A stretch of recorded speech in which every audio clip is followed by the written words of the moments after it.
ಬ್ರೇಕ್ನ ಬಳಿಕ ಮತ್ತೊಮ್ಮೆ serial stars ಕಾರ್ಯಕ್ರಮಕ್ಕೆ ನಿಮಗೆಲ್ಲ ಸ್ವಾಗತ. ಶ್ವೇತಾ ಅವ್ರಿಗೆ ಮದುವೆ ಆಗಿದೆ. ಹಾಗಾದ್ರೆ ಅವ್ರ ಹಸ್ಬೆಂಡ್ ಯಾರು? ಅವ್ರದ್ದು ಲವ್ ಮ್ಯಾರೇಜಾ ಅರೇಂಜ್ಡ್ ಮ್ಯಾರೇಜಾ ಅನ್ನೋ ಕಥೆನ ಅವರೇ ಹೇಳಿದ್ದಾರೆ ಕೇಳಿ. ಶ್ವೇತಾ ಅವ್ರ ಹತ್ರ ಅವ್ರ ಲವ್ ಸ್ಟೋರಿ ಬಗ್ಗೆ ಕೇಳ್ತಾ ಇದ್ದೆ, ಅರ್ಧಕ್ಕೆ ನಿಲ್ಲಿಸಿದೆ ಕೂಡ. ಸೊ ಆ ಸ್ವೀಟ್ ಲವ್ ಸ್ಟೋರಿ ಬಗ್ಗೆ ಮೊದಷ್ಟು ಹೇಳ್ಬೋದಾ? ಇದು one way love story before marriage actually. ಅದೇ ಹೇಳ್ದಾಗೆ ಅವ್ರು ನನಗೆ ಇಷ್ಟಪಡ್ತಿದ್ರು, ಬಟ್ ಹೇಳಿರ್ಲಿಲ್ಲ. ಒಂದೆರಡು ಸಲ ಕ್ಲೂ ಕೊಟ್ಟಿದ್ರು, ಬಟ್ ನಾನ್ ಇಂಟ್ರೆಸ್ಟ್ ಇರ್ಲಿಲ್ವಲ್ಲ. ನಾನಾಗಿ ಏನೋ ಕ್ಲೂ ಕೊಟ್ರು.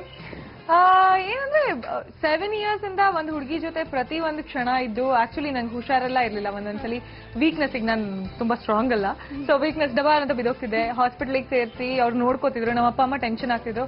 ಇಲ್ಲ ಡೋಂಟ್ ವರಿ, ನಾನು ನೋಡ್ಕೋತೀನಿ ಅಂತ ಹೇಳಿ ನೋಡ್ಕೋತಿದ್ರು. ಸೊ ತುಂಬಾ ಚೆನ್ನಾಗಿ ನೋಡ್ಕೋತಿದ್ರು. ಒಂದು ಫ್ಯಾಮಿಲಿ ಹುಡುಗ ಇದ್ದಂಗೆ ಅದು. So I was very comfortable with him. ಆಮೇಲೆ ಇಲ್ಲಿ ನಾನು PG ಅಲ್ಲಿದ್ದೆ, ಹಾಸ್ಟೆಲ್ ಅಲ್ಲಿದ್ದೆ. ಹಾಗೆಲ್ಲ ನನ್ನ ಶಿಫ್ಟಿಂಗ್ ಟೈಮಲ್ಲಿ ಆಕ್ಚುಲಿ ಅವ್ರ ಕಾರಲ್ಲಿ ನನಗೆ ಶಿಫ್ಟ್ ಮಾಡೋದಕ್ಕೆ ಹೆಲ್ಪ್ ಮಾಡೋದಾಗ್ಲಿ, ನನ್ನ ಫ್ರೆಂಡ್ಸ್ ಜೊತೆ ಎಲ್ಲ ಅವರು ಫ್ರೆಂಡ್ಸು. ಹಾಗೆ ತುಂಬಾ ಯಾವಾಗ್ಲೂ ಜೊತೆಗೆ ಇರ್ತಿದ್ರು. ಅಂಡ್ ಅದೇ ಕಾಲೇಜು, ನೆಕ್ಸ್ಟ್ ಪ್ರೊಫೆಷನ್, ಆ ಥರ ಮೇಜರ್ ಸ್ಟೇಜ್ ಅಲ್ಲಿ ಅವ್ರು ನನ್ನ ಜೊತೆ ಇದ್ರು. ಹಾಗಾಗಿ ನನಗೆ ಇಷ್ಟ ಅಂದ್ರೆ as a friend I was very comfortable. ತುಂಬಾ ಒಳ್ಳೆ ಫ್ರೆಂಡ್ ಅಂತ ಇನ್ನೇನು ಇರ್ಲಿಲ್ಲ. ಸೊ ಮನೇಲಿ ಮದ್ವೆಗೆ ಅಂತ ಹುಡುಕುವಾಗ್ಲೂ ಅವನು ಆಕ್ಚುಲಿ ನನಗೆ ಗಂಡಿನ ಮನೆಗೆ ಡ್ರೈವ್ ಮಾಡ್ಕೊಂಡು ಕರ್ಕೊಂಡು ಹೋಗಿದ್ದು. ಅಷ್ಟು ಒಳ್ಳೆ ಫ್ರೆಂಡ್ ಅವ್ರು ನನಗೆ. ನಮ್ಮ ಅಪ್ಪ ಅಮ್ಮ ಇಲ್ಲಿ ಬಂದಾಗ ಆಬ್ವಿಯಸ್ಲಿ ನನ್ನ ಹತ್ರ ಕಾರೆಲ್ಲ ಇರ್ಲಿಲ್ಲ. ಅವ್ರ ಮನೆಗೆ ಕರ್ಕೊಂಡು ಹೋಗುವಾಗ ಅವ್ರು ಡ್ರಾಪ್ ಮಾಡಿ ಬಂದಿದ್ದು. ಎಲ್ಲ ಹೇಳ್ತಿದ್ದೆ ಹಿಂಗೆ ಗಂಡು ಹುಡುಕ್ತಿದ್ದಾರೆ ಅಂತ. ಇನ್ನು ಹೇಳ್ತೀನೋ ಇಲ್ವೋ ಇನ್ನೂ ಗೊತ್ತೇ ಇರ್ಲಿಲ್ಲ ನನಗೆ. ಅಷ್ಟರಲ್ಲಿ ಇವನು ಹೋಗಿ ನಮ್ಮ ಅಪ್ಪ ಅಮ್ಮನ ಹತ್ರ ಮಾತಾಡಿ ಅಪ್ಪ ಅಮ್ಮ ಅಂತ ಹೇಳಿ, ಆಮೇಲೆ ನಿನ್ ಕಂಡೀಷನ್ ಇದ್ದಿದ್ದು ಅಪ್ಪ ಅಮ್ಮ ಅಗೇನ್ಸ್ಟ್ ಹೋಗ್ಬಾರ್ದು, ಅವ್ರಿಗೆ ಏನ್ ಇಷ್ಟ ಅವ್ರಿಗೆ ಮದ್ವೆ ಆಗ್ಬೇಕು. ಅವ್ರು ನನಗೆ ಒಪ್ಪಿದ್ದಾರೆ ಮದ್ವೆ ಆಗು ಅಂತ. ನಾನು ಯಾರೋ ಗೊತ್ತಿಲ್ದಿರೋ ಹುಡ್ಗಂಗ್ ಮದ್ವೆ ಆಗೋಕ್ಕಿಂತ ಇವ್ರು ನಾನು ನೋಡಿದೀನಿ 7 ವರ್ಷದಿಂದ, ಒಳ್ಳೆ ಹುಡ್ಗ, ನಂಗೆ ಏನೂ ಪ್ರಾಬ್ಲಮ್ ಇಲ್ಲ ಅಂತ ಹೇಳಿ ಮದ್ವೆ ಆದೆ. ಹತ್ರ ಬಂದ್ರೆ ಚುಚ್ಚಿಡ್ತೀನಿ, ಬಂದ್ರೆ ಚುಚ್ತೀನಿ.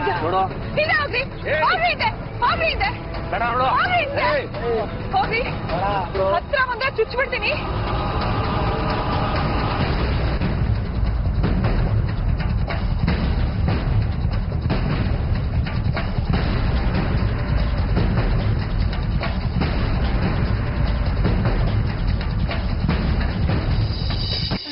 ಮದುವೆಗೇನೋ ಮನೇಲಿ ಒಪ್ಕೊಂಡ್ರು, ಬಟ್ ಅದಕ್ಕೂ ಮುಂಚೆ ಪ್ರದೀಪ ಅವ್ರು ನಿಮ್ಮ ಪರಿಚಯವನ್ನ ತಗೊಳ್ಳೋದಾದ್ರೆ ಹೇಗೆ ಫ್ರೆಂಡ್ಶಿಪ್ ಶುರು ಆಯ್ತು? ಎಲ್ಲಿ ನೀವಿಬ್ರು ಮೀಟ್ ಆದ್ರಿ ಫಸ್ಟ್ ಟೈಮ್? ನಾನು ಅವ್ರಿಗೆ ನಾನು BMS ಕಾಲೇಜಲ್ಲಿ ಓದುವಾಗ ಅವರು ಕಲ್ಚರಲ್ ಟೀಮಿನ ಪ್ರೆಸಿಡೆಂಟ್. ಸೊ ನಾನು ಫಸ್ಟ್ ಟೈಮ್ ಬೆಂಗಳೂರಿಗೆ ಬಂದಿದ್ದು, ಒಂದು ದೊಡ್ಡ ಕಾಲೇಜು. ಫಸ್ಟ್ ಡೇ ಒಂದು ಕಾಲೇಜ್ ಫಂಕ್ಷನ್ ಅಂತ ಹೋದಾಗ ಅಲ್ಲಿ ಮಧ್ಯ ನಿಂತು ಮಾತಾಡ್ತಿದ್ರು, ಹೀಗಿದೆ ನಮ್ಮ ಕಾಲೇಜಲ್ಲಿ ಫ್ಯಾಷನ್ ಟೀಮ್ ಇದೆ, ಮ್ಯೂಸಿಕ್ ಟೀಮ್ ಇದೆ, ಡಾನ್ಸ್ ಟೀಮ್ ಇದೆ. ನನಗೊಂಥರ ಕನ್ಸು ಎಲ್ಲ, ವಾವ್ ನನಗಿದು ಎಲ್ಲದರಲ್ಲೂ ಇರ್ಬೇಕಲ್ಲ ಅಂತ. ಅವ್ರ ಆ ಗ್ರೂಪಿನ ಪ್ರೆಸಿಡೆಂಟು. ನಾನು ತುಂಬಾ ಮೇಲಿನ ಮಟ್ಟಕ್ಕೆ ನೋಡ್ತಾ ಇದ್ದೆ ಅವರಿಗೆ. ಸೊ ನಾನು ಎಲ್ಲಾ ಟೀಮಲ್ಲೂ ಇರಬೇಕು, ಮ್ಯೂಸಿಕ್ಗೆ ಟ್ರೈ ಮಾಡಬೇಕು, ಡಾನ್ಸಿಗೆ ಟ್ರೈ ಮಾಡಬೇಕು ಅಂತ ನಾನು ಅವ್ರನ್ನ ಒಂದು ಇನ್ಸ್ಪಿರೇಷನ್ ಆಗಿ ನೋಡ್ತಾ ಇದ್ದೆ. ಅವ್ರು ನನ್ನ ನೋಡೇ ಇರಲಿಲ್ಲ, ಯಾಕಂದ್ರೆ ಎಷ್ಟೋ ಜನದ್ರಲ್ಲಿ ನಾನು ಒಬ್ಳಾಗಿದ್ದೆ. ಮೌಂಟನಿಯರಿಂಗ್ ಕ್ಲಬ್ ಇತ್ತು. ಫಸ್ಟ್ ಟೈಮ್ ಒಂದ್ 7 ಮಹಡಿ ಮೇಲಿಂದ ರೋಪಲ್ಲಿ ಕೆಳಗೆ ಇಳ್ಕೊಂಡ್ ಬರ್ತಿದ್ದೆ. ಫುಲ್ ಹೆದರ್ಕೊಂಡ್ಬಿಟ್ಟಿದ್ದೆ. ಸಲ್ವಾರ್ ಎಲ್ಲ ಹಾಕೊಂಡು ಟೌನ್ ಹುಡುಗಿ ತರ ಸಿಂಧೂರೆಲ್ಲ ಇಟ್ಕೊಂಡು ಬಂದಿದ್ದೆ. ನಾನು ಕೆಳಗೆ ಇಳುವಾಗ ಅವ್ರು ಫಸ್ಟ್ ಟೈಮ್ ನೋಡಿದ್ದಂತೆ ನನಗೆ. ಅವ್ರು ನೋಡಿದ್ದು, ನಾನು ಫುಲ್ ಹೆದರ್ಕೊಂಡಿದ್ದೆ. ಆಗ ನೋಡಿದ್ದು, ಅದಾದ್ಮೇಲೆ ಉತ್ಸವ್ ಅಂತ ಇತ್ತು. ಆಗ ಅವರು RJ ಆಗ್ಬಿಟ್ಟಿದ್ರು, ನಾನು ಅವ್ರ ಫ್ಯಾನ್. ಆಗ ಅವರು ಸ್ಟೇಜ್ ಮೇಲೆ ಮಾತಾಡ್ತಿದ್ರು, ನಾನು ನಿಮ್ಮ RJ ಪ್ರದೀಪ ಅಂತ. ನಾನು ಎಂತ ಕೆಳಗೆ ಕುತ್ಕೊಂಡು ವೇವ್ ಮಾಡ್ತಿದ್ದೆ. ಅವ್ರು ನನ್ನ ನೋಡಿದ್ರು, ನೋಟಿಸ್ ಮಾಡಿದ್ರು, ಬಂದ್ ಮಾತಾಡ್ಸಿದ್ರು. ಅವಾಗ ಅವ್ರು ನನ್ನ ಫಸ್ಟ್ ಟೈಮ್ ನೋಡಿದಂತೆ. ಏನೋ ಇಷ್ಟ ಆಯ್ತಂತೆ ಅವ್ರಿಗೆ. ನನ್ನ ಹಿಂದೆ ಬಂದು ನನ್ನ ಫ್ರೆಂಡ್ಸ್ ಹತ್ರ ಎಲ್ಲ ನಂಬರ್ ತಗೊಂಡು ಆಮೇಲೆ ನನಗೆ ಪರಿಚಯ ಮಾಡ್ಕೊಂಡು ನನ್ನ ಫ್ರೆಂಡ್ ಆಗಿದ್ರು. ಸೊ ತುಂಬಾ ಸ್ವೀಟ್ ಮೆಮರೀಸ್ ಇತ್ತು, ಎಲ್ಲ ಕೂಡ ನಮ್ ಜೊತೆಗೆ ಶೇರ್ ಮಾಡ್ಕೊಂಡಿದ್ದೀರಾ. ಇನ್ನ ಇದ್ರ ಜೊತೆಗೆ ನಾವು ಸೀರಿಯಲ್ ಬಗ್ಗೆ ಮತ್ತೆ ಮಾತಾಡೋದಾದ್ರೆ, ಈಗ ಅಟ್ ಪ್ರೆಸೆಂಟ್ ಕಾಲ್ ಬಂತು ಸಡನ್ ಆಗಿ ನಿಮ್ಗೆ ಸೀರಿಯಲ್ಗಿಂತ ಒಂದು ಕ್ಯಾರೆಕ್ಟರ್ ಇದೆ, ಬರ್ತೀರಾ, ಆಕ್ಟ್ ಮಾಡಬಹುದಾ ಅಂತಂದ್ರೆ ಒಪ್ಕೋಬಹುದಾ ತಕ್ಷಣಕ್ಕಿಲ್ಲ? ನಾನು ಈಗ ರಿಯಾಲಿಟಿ ಶೋ ಹಾಗಾದ್ರೆ ಯಾರು ಕೂಡ ಚಾನ್ಸ್ ಕೊಡಲ್ಲ, ಇವಾಗ ಕಾಲ್ ಮಾಡಲ್ಲ. ಇಲ್ಲ, ಒಂದೆರಡು ಏನಂದ್ರೆ ತಕ್ಷಣ ಅಂದ್ರೆ ಇಮಿಡಿಯೇಟ್ಲಿ, ಬಿಕಾಸ್ ನಾನು ಬೇರೆ ಇದ್ರಲ್ಲಿ ಮಾಡ್ತಾ ಇದ್ದೀನಿ, ರಿಯಾಲಿಟಿ ಶೋ ಅಲ್ಲಿ ಮಾಡ್ತಿದ್ದೀನಿ. ನನಗೆ ಟೈಮ್ ಕೊಡಕ್ಕಾಗಲ್ಲ, ಆ ರೀಸನಿಗೆ ಇಲ್ಲ ಅಂತ ಹೇಳಿದೆ. ಇದು 3 months ರಿಯಾಲಿಟಿ ಶೋ. ಸೊ ಅದಾದ್ಮೇಲೆ ಬಂತು ಅಂದ್ರೆ ಚೆನ್ನಾಗಿ, ಲೈಕ್ ಶ್ರೀರಸ್ತು ಶುಭಮಸ್ತು ಒಳ್ಳೆ ಇಂಟ್ರೆಸ್ಟಿಂಗ್ ಕ್ಯಾರೆಕ್ಟರ್ ಆಗಿದ್ರೆ ಖಂಡಿತ ಮಾಡ್ತೀನಿ. ಈಗ ನನಗೆ 2 years ಬ್ಯಾಕ್ ಹೋಗ್ಬಿಟ್ಟು ಈಗ ಶ್ರೀರಸ್ತು ಶುಭಮಸ್ತು ತರಾನೇ ಇನ್ನೊಂದು ಬಂದ್ರೆ 1 second ಯೋಚನೆ ಮಾಡಲ್ಲ, ತಕ್ಷಣ ಹೂ ಅಂತೀನಿ. ಅಷ್ಟು ಪ್ರೀತಿ ನನಗೆ ಆ ಕ್ಯಾರೆಕ್ಟರ್ ಮೇಲೆ. ಸೊ ಹಾಗೆ ಈಗ ಒಳ್ಳೆ ಕ್ಯಾರೆಕ್ಟರ್ ಬಂದ್ರೆ ಖಂಡಿತ ಹೂ ಅಂತೀನಿ, ಬಟ್ ಆಫ್ಟರ್ ದಿಸ್ ಪ್ರಾಜೆಕ್ಟ್ ಅಷ್ಟೇ. ಬಟ್ ತುಂಬಾ ಕಾಲ್ಸ್ ಬರುತ್ತೆ ಅಂತ ಅನ್ಕೊಳ್ತೀನಿ, ಯಾಕಂದ್ರೆ ನ್ಯಾಚುರಲ್ ಆಗಿ ಆಕ್ಟ್ ಮಾಡೋದು ಎಲ್ಲೂ ಕೂಡ ಸಿಗೋದಿಲ್ಲ, ಆರ್ಟಿಸ್ಟ್ಗಳು ಸಿಗೋದಿಲ್ಲ, ತುಂಬಾ ಡ್ರಾಮಾ ಆ ತರ ಅನ್ಸುತ್ತೆ. ಬಟ್ ನೀವು ತುಂಬಾ ನ್ಯಾಚುರಲ್ ಆಗಿ ಇರುವಂತಹ ಹುಡುಗಿ, ಅಲ್ಲೂ ಕೂಡ ಅದೇ ಕಾಣಿಸುತ್ತೆ ನಮಗೆ. ಹಾಗಾಗಿ ತುಂಬಾ ಜನ ಇಷ್ಟಪಡ್ತಾರೆ. ಸೊ ತುಂಬಾ ಕಾಲ್ಸ್ ನಿಮ್ಗೆ ಬರುತ್ತೆ ಅಂತ. ಬಟ್ ಸುಮಾರು ಒಂದ್ 2-3 ಕಾಲ್ಸ್ 2-3 ಆಫರ್ಸ್ ಅಂತೂ ಬಂದಿದೆ.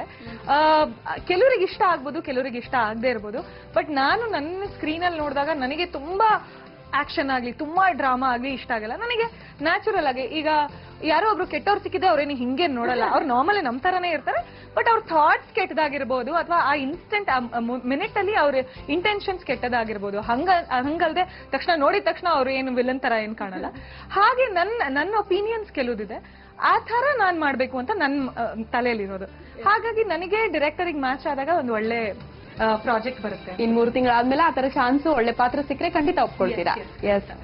ಬ್ರೇಕ್ ತಗೊಳ್ಳ ಅಥವಾ ಕಂಟಿನ್ಯೂ ಮಾಡ್ಬಿಡ್ಲಾ? Okay, fine. ಏನ ಈ ಒಂದು ಫೀಲ್ಡ್ಗೆ ಬಂದಾಯ್ತು, ಸೊ ಏನ್ ಡ್ರೀಮ್ ಅನ್ಕೊಂಡಿದೀರಾ, ಏನ್ ಸಾಧಿಸ್ಬೇಕು ಅಂತ ಅನ್ಕೊಂಡಿದೀರಾ ಇದ್ರಲ್ಲಿ? ಸಾಧನೆ ಅಂದ್ರೆ ಒಂದ್ ಕಲೆ ಅಂತ ತಗೊಂಡ್ರೆ ಸಾಧನೆ ಮಾಡಕ್ಕೆ ತುಂಬಾ ಟೈಮ್ ಬೇಕು ಅಂಡ್ ತುಂಬಾ ಡೆಡಿಕೇಶನ್ ಬೇಕು ಅಂಡ್ ಒಂದ್ ಲೈಫ್ ಟೈಮ್ ಕಮ್ಮಿ ಅನ್ಸುತ್ತೆ ಒಂದ್ ಸಾಧನೆ ಅಂತ ಮಾಡಕ್ಕೆ. ಹಾಗಾಗಿ ನಾನು ಜಾಸ್ತಿ ಎಕ್ಸ್ಪೆಕ್ಟೇಷನ್ಸ್ ಇಟ್ಕೊಂಡು ಏನ್ ಬಂದಿಲ್ಲ ಇಲ್ಲಿ. ಹೇಳಿದಾಗೆ ತಕ್ಷಣಕ್ಕೆ ಸಿಕ್ಕಿದ ಚಾನ್ಸ್. ನಾನು ಇನ್ನೂ ಒಂದ್ ಸೀರಿಯಲ್ ಮುಗ್ದೆ ತಕ್ಷಣಕ್ಕೆ ಇನ್ನೊಂದು ರಿಯಾಲಿಟಿ ಶೋ ಅಲ್ಲಿ ಇದೀನಿ. ಇನ್ನು ಮುಂದೆ ಏನು ಅಂತ ಯೋಚನೆ ಮಾಡಕ್ ನನಗಿನ್ನೂ ಟೈಮ್ ಸಿಕ್ಕಿಲ್ಲ.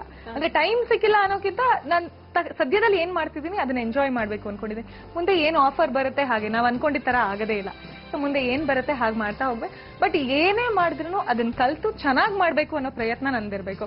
ಈಗ ಡಾನ್ಸೇ ಬರ್ತಿರ್ಲಿಲ್ಲ ನನಗೆ, ಡಾನ್ಸಿಂಗ್ ಶೋ ಅಲ್ಲಿ ಮಾಡ್ತಿದ್ದೀನಿ, ಡಾನ್ಸಿಂಗ್ ಸ್ಟಾರ್ ಆಗಿ ಮಾಡ್ತಾ ಇದ್ದೀನಿ.